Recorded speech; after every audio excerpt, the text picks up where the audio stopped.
Nuevamente desde el Congreso de la República en nuestro programa ¿A quién le sirve su ley?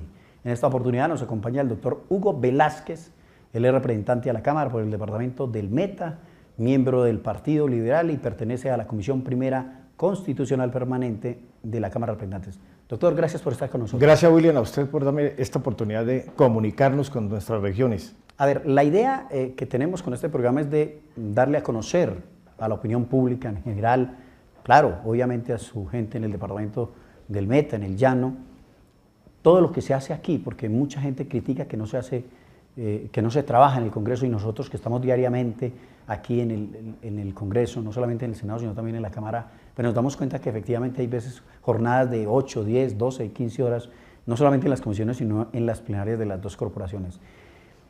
Los temas más álgidos pasan por las comisiones primeras de las dos corporaciones, inclusive son dirían los expertos que son las comisiones que más apetecen los parlamentarios cuando llegan aquí, no solamente al Senado, sino también a la Cámara de Representantes.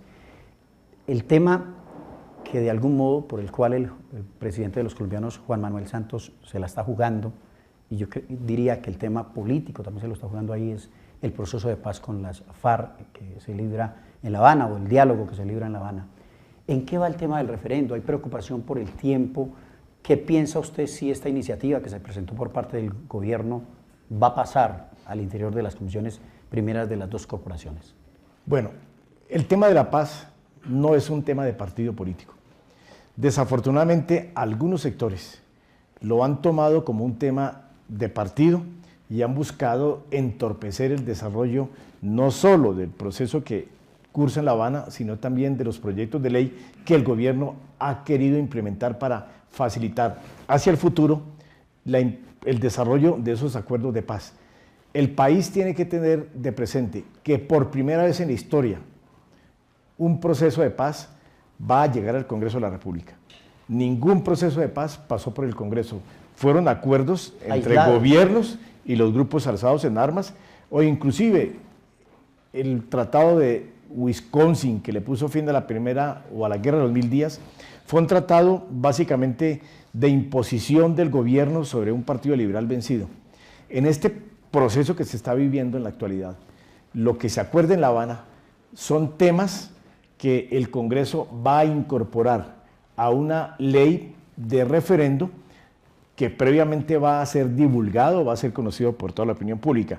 Por lo tanto, es un tema que lo vamos a debatir en el Congreso. Allí tendremos la oportunidad de expresar nuestros puntos de vista y cada uno de los congresistas tendrá que acomodar los intereses de su región, los intereses políticos que defienda para hacerlos compatibles con ese proceso de paz. Pero a ver, yo le interrumpo, doctor Hugo Velázquez, representante de la Cámara del Meta. Claro, todos los colombianos queremos la paz, sin duda alguna, pero con lo que usted me acaba de señalar, de acuerdo a lo que se estudie, de acuerdo a lo que se firme entre el gobierno en La Habana y con las FARC, ¿ustedes podrían aquí modificar algo de lo que se firmó allí en La Habana, doctor Hugo Velázquez? Yo creo que La Habana va a acordar temas gruesos. Y cuando le planteamos a la guerrilla un referendo, le estamos diciendo, señores de las FARC, lo que ustedes acuerden con el gobierno va a estar sometido a conocimiento del Congreso y de los ciudadanos a través del referendo. Por lo tanto, no pueden pedir imposibles. Ustedes no pueden imponer un cambio del modelo político ni del modelo económico. Ustedes tienen que ajustarse a unos tiempos, además, porque hoy en día la guerrilla tiene que entender que el marxismo se renovó por completo, que el socialismo ya tiene unas expresiones totalmente distintas, que la lucha armada es obsoleta, que dejó de ser una vía para llegar al poder. Por lo tanto, tienen que entender que allí no se van a acordar temas para imponer, sino temas para consensualizar. Y en ese consenso que vamos a construir será fundamental el Congreso, sobre todo el próximo Congreso, y será fundamental también la cultura política que nosotros vamos a desarrollar y que los partidos políticos tienen que construir para que los ciudadanos del común salgan a refrendar ese proceso de paz y podamos crear un escenario donde efectivamente la política vuelva a ser un tema de discusión, un tema de controversia, pero en escenarios democráticos. Hay varias propuestas para que de algún modo el referendo sea en las elecciones presidenciales, en el mes de mayo del 2014 o en el mes de marzo en el tema de las elecciones parlamentarias. ¿Usted cuál de las dos formas le gustan o si cree que debe ser en una fecha distinta? ¿Cuál sería el mecanismo? Bueno, ahí el tema fatal, por decirlo así, son los tiempos. El tiempo, claro. Podría ser, la elección parlamentaria sería el ideal para involucrar un debate más amplio y que podamos igualmente comprometer a los partidos políticos. Pero también puede ser la elección presidencial, que tiene una ventaja, que el presidente que resulte elegido en esa elección tendrá, frente al tema de la paz, un mandato claro para regir lo que van a ser sus 4 años de gobierno. Pero tampoco se descarta que pueda hacer con las elecciones de gobernador, según cómo se manejen los tiempos, teniendo en cuenta que nosotros evaluaremos la ley, pero la Corte puede demorarse mucho en su revisión. Claro, pero con el tema del presidente, o sea, que el referendo sea en la elección también de presidente, en el mes de mayo. La ley no excluye ninguna posibilidad. Que sea en cualquiera de las Puede dos ser fechas. una coyuntura que depende también de los tiempos. Y yo considero que el presidente Santos va a salir avante de esta crisis. Son crisis recurrentes. Andrés Pastrana, que manejó un proceso de paz torpemente llevado, con entrega. En mi departamento, por ejemplo, perdimos 4 municipios que estuvieron totalmente sustraídos de la acción del Estado, que todavía estamos pagando las secuelas de esa sustracción forzada del Estado. Acaban de condenar a la nación por ganados que se llevó la guerrilla, que eran del Fondo Ganadero. Ese proceso de paz le marcó altos niveles de impopularidad a Andrés Pastrana. Yo creo que el presidente Santos tuvo una imagen un poco afectada, pero no por el proceso de paz. La crisis de los paros agrarios, de los paros en carreteras, de los bloqueos, en cierta forma la alteración del orden público, afectó su imagen porque los colombianos nos vimos de alguna manera afectados para movilizarnos y las gentes quedaron casi que recluidas en sus municipios. Pero hoy en día la crisis se superó y sobre todo que el gobierno entendió un mensaje. Y lo entendió gracias al Congreso de la República. Cuestionamos al ministro de Agricultura, cambió al ministro de Agricultura. Cuestionamos por su ineptitud al ministro de Minas, entendió que se necesitaba un ministro que conociera del sector.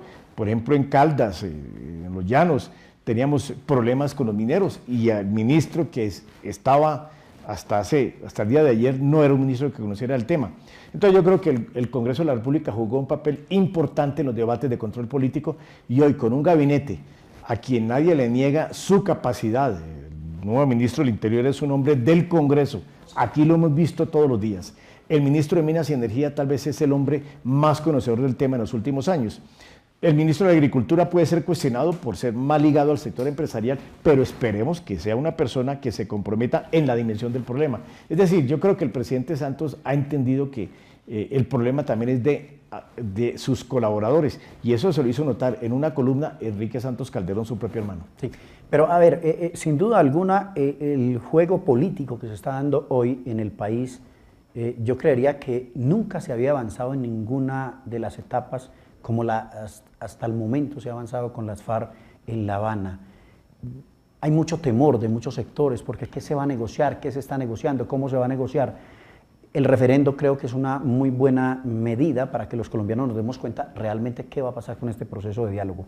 Pero, ¿qué decirle a aquellas personas que le tiran tanta piedra al proceso? Porque hay muchos sectores del mismo lado del uribismo, encabezados por el expresidente de los colombianos, dice que no les cree y que de algún modo yo creo que él ha mermado la credibilidad de muchos sectores que sí le creemos al proceso de paz o de diálogo con las FARC. No podemos olvidar que las FARC engañaron al pueblo colombiano en muchos años.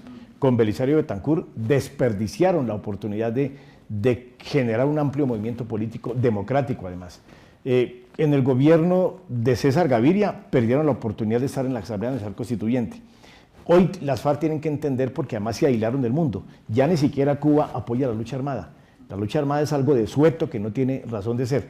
Por lo tanto, las FARC tienen que comprender que su actitud contribuyó no solo al desgaste de su propia imagen, sino también a demeritar cualquier proceso de paz. Por eso el presidente Santos hizo muy bien.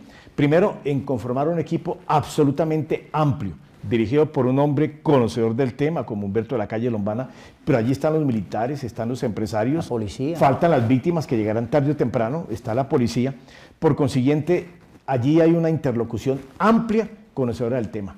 Y lo que va a resultar allí va a ser algo viable, una cosa totalmente ajustable a las exigencias del tipo moderno, sobre todo porque las FARC tienen que entender que si no aprovechan ahora, se quedaron de la historia. Pero hay dos sectores que son muy radicales en el tema que tiene que ver con el sector de los temas de derecha de este país y también los temas de izquierda. ¿Qué decirle a aquellas personas que no le creen y que de algún modo le ponen un palo en la rueda cada que se avanza un paso en el tema del diálogo con las FARC? Yo le diría a las gentes que son pesimistas, que creo que su pesimismo es de buena fe. La gente que no cree en el proceso de paz es porque mira mucho el espejo retrovisor con respecto a lo que han hecho las FARC.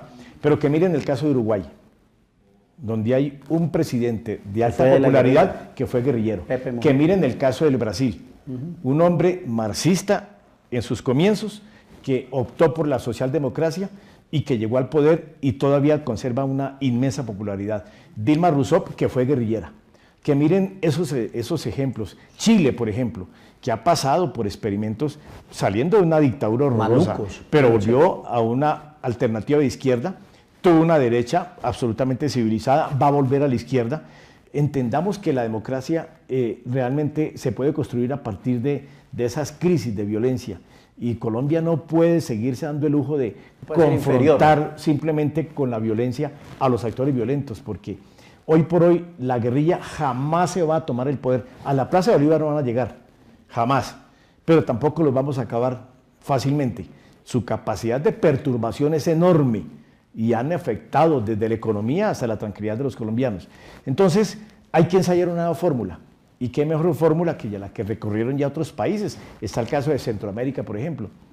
Entonces hay que decirle a los colombianos que tengamos confianza en lo que va a resultar de La Habana, porque además es un proceso inteligentemente manejado, con tiempos, con metas y con unos temas previamente acordados de los cuales no se pueden salir las partes. Ustedes aprobaron aquí un acto legislativo para darle las facultades al señor presidente de los colombianos en este tema, pero tienen que reglamentar esa ley. ¿Hasta dónde se puede el gobierno extender y ustedes, el Congreso, ampliar para que ellos entiendan que pues aquí nosotros tenemos que ceder y ellos tienen que ceder, pero hasta dónde podríamos decirle a los colombianos que ustedes se van a dar la pela para que ellos entreguen las armas y se integren a la vida civil? ¿Y qué les ofrecen ustedes, el doctor Hugo Velázquez? Bueno, la entrega de las armas es una condición que ya el presidente le expresó, sine qua non. Pero también tenemos que entender que si ellos creyeron equivocadamente que por las armas iban a tomarse en el poder, y si nosotros los estamos invitando a optar por la vía democrática en la que todos creemos, hay que propiciarles los espacios. Claro. Y para propiciar esos espacios hay que pasar por manejar un proceso electoral creíble y transparente, por abrirles posibilidades a través, por ejemplo, de circunscripciones especiales, pero también haciéndoles ver a ellos que hay unos estándares internacionales que impiden la total impunidad. Hay cuadros guerrilleros que seguramente no están involucrados en crímenes de ninguna naturaleza. Los que tienen responsabilidades penales tendrán que aceptar una justicia transicional con unas penas alternativas como las que están pagando los paramilitares, sobre todo teniendo en cuenta que sobre ellos pesa la amenaza de la Corte Penal Internacional en caso de que aquí no se haga justicia. Yo creo que ese es un tema en el cual ellos van a ceder tarde o temprano sobre la posibilidad de unas penas alternativas, de pronto con condiciones especiales de reclusión, por ejemplo. Son temas que demuestran la importancia del Congreso de la República y la importancia de que los ciudadanos sepan elegir. Ellos han dicho en varias oportunidades que primero no van a pagar cárcel y segundo, uno no entendería que ellos tienen todo y van a someterse de pronto a pagar cárcel y a someterse a la justicia. ¿Usted piensa que eso puede pasar? Tiene que pasar. El fallo de la Corte Constitucional que declaró exequible el marco jurídico para la paz fue claro. No puede haber impunidad en crímenes de lesa humanidad. Otros delitos pueden ser objeto de amnistías o de indultos, pero los delitos de lesa humanidad no, porque Colombia, al fin, como miembro del Tratado de Roma, que suscribió sin ninguna reserva, tiene que aceptar que si aquí no hay justicia, la Corte Penal Internacional queda con el campo abierto para entrar, y eso tienen que comprender los guerrilleros, porque si ellos se incorporan a un proceso de civilización política, podrán pasear por todo el mundo si han pagado aquí por lo menos una pena mínima por sus crímenes. De resto tendrían que quedar confinados en el país, porque en cualquier lugar del mundo pueden ser objeto de apresamiento por parte de la Corte Penal Internacional. Yo creo que ellos terminarán cediendo. El mismo fiscal general de la Nación ha insinuado ciertas facilidades. No se les va a recluir seguramente en una cárcel común, puede ser centro de reclusión especial, pero tienen que tener una pena mínima y sobre todo tienen que reparar a las víctimas. Sobre esto no hay absolutamente ninguna posibilidad de que queden exentos de la verdad, de la justicia y de la reparación, que son la tríada de una justicia transicional. Mañana, cuando pues se culminen los diálogos, se refrende, se llame a los colombianos al referendo y ustedes radiquen o manejen el tema de la reforma que se tiene que, pues, de algún modo tramitar en el Congreso de la República para que ellos puedan... ¿Usted mañana se ve sentado aquí con alguno de ellos en el Senado o en la Cámara y que ellos de algún modo pues pase lo que pasó con el M-19 y con la corriente de renovación socialista y con otros grupos al margen de la ley? Desde luego que sí. Yo me los he encontrado. Yo vengo del departamento del Meta. Yo estuve muy cerca de Jacobo Arenas. Aún más, compartí plaza pública con él. Estuve muy cerca de muchos jefes guerrilleros. Y uno siempre tiene el temor de saber que detrás de ellos hay un poder armado. Por lo tanto, los prefiero aquí. No tengo, en cambio, temor para confrontarlos con ellos dialécticamente, con la retórica. Eso es el escenario de la democracia y el Congreso de la República es el escenario ideal. Pero también queremos verlos buscando las alcaldías, buscando las gobernaciones, eventualmente buscando la presidencia de la República.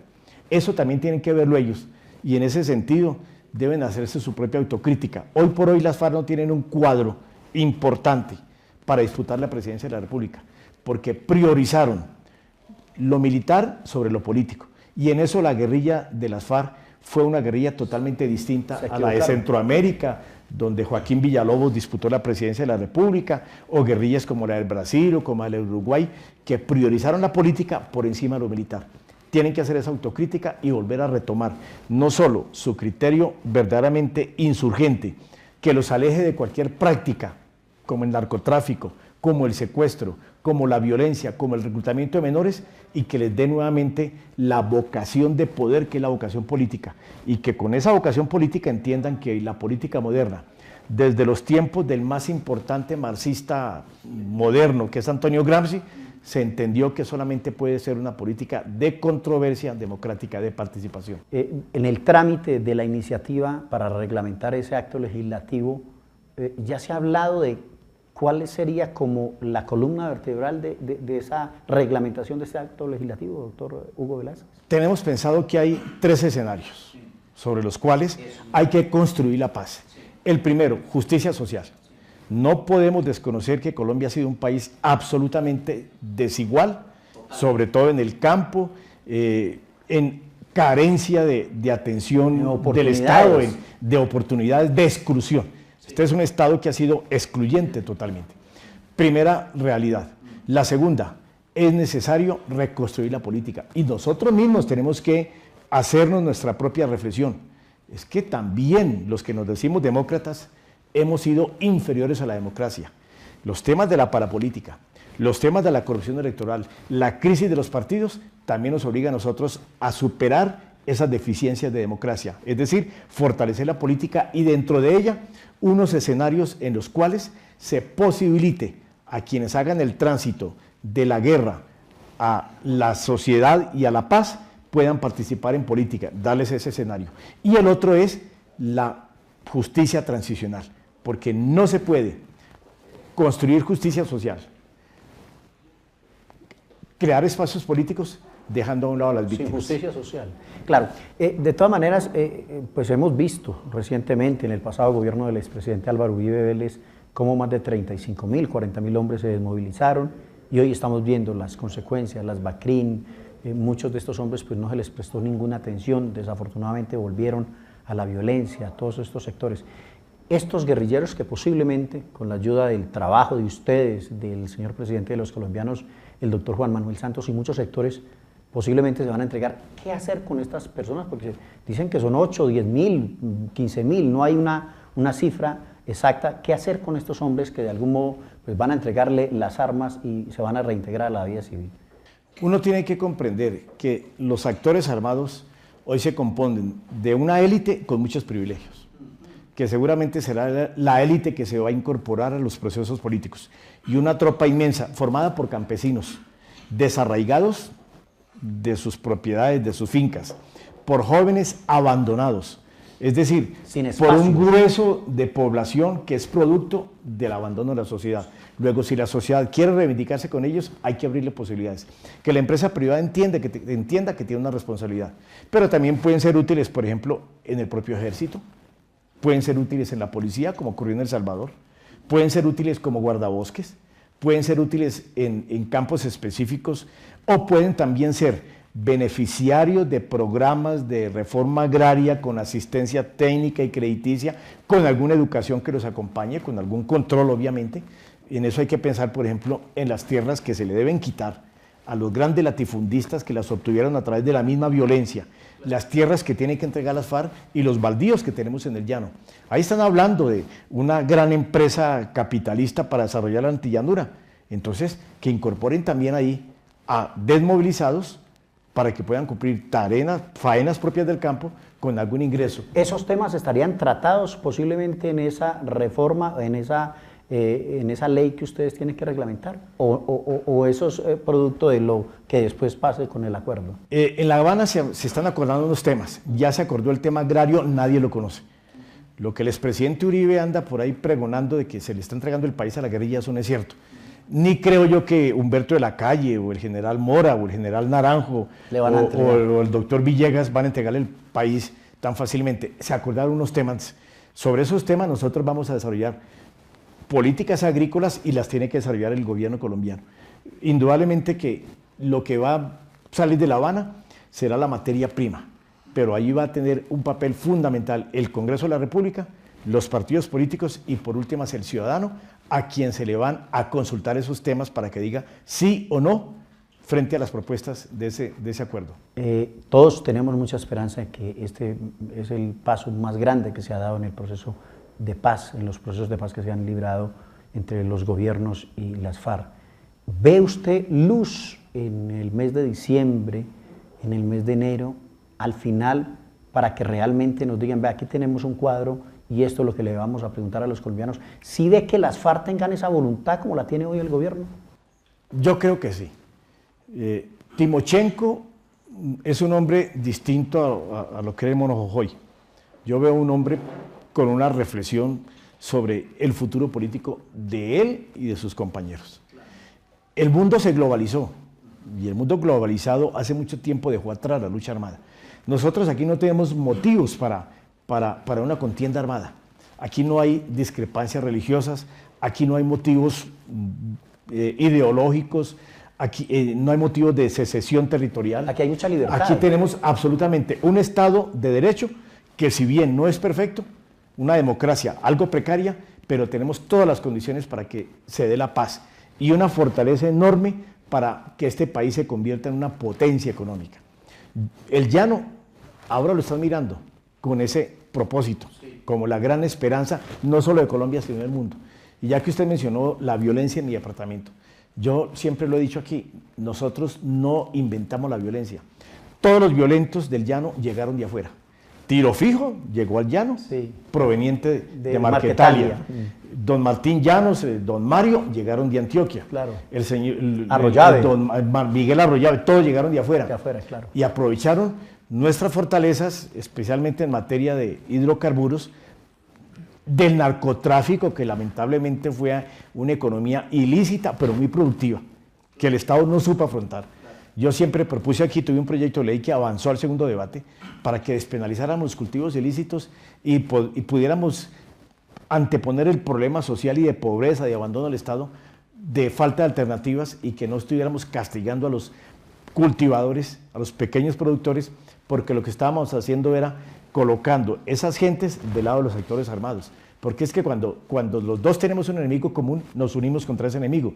Entonces lo mejor es reconciliar a los colombianos para que evitemos esa pluralidad de enemistades que nos están llevando a que Colombia, en lo que Carl Smith llama las relaciones de amigos y enemigos, vuelva a ser un país de solos colombianos en que podamos discrepar sin necesidad de eliminar el uno al otro. De 1 a 10, ¿cuánto le da, con cuánto calificaría lo que llevamos en este momento en el proceso de paz? Si usted dice, yo creo que pasé la materia. Yo considero que falta mucho para el pensum completo. Hoy estaríamos en un 4. Doctor Hugo Velázquez, gracias por estar con nosotros en ¿A quién le sirve su ley? William, a usted muy agradecido. Usted nos da mucha altura en estos debates tan importantes. A todos los televidentes, gracias por estar con nosotros. Los esperamos en una próxima oportunidad. Dios les pague por la sintonía.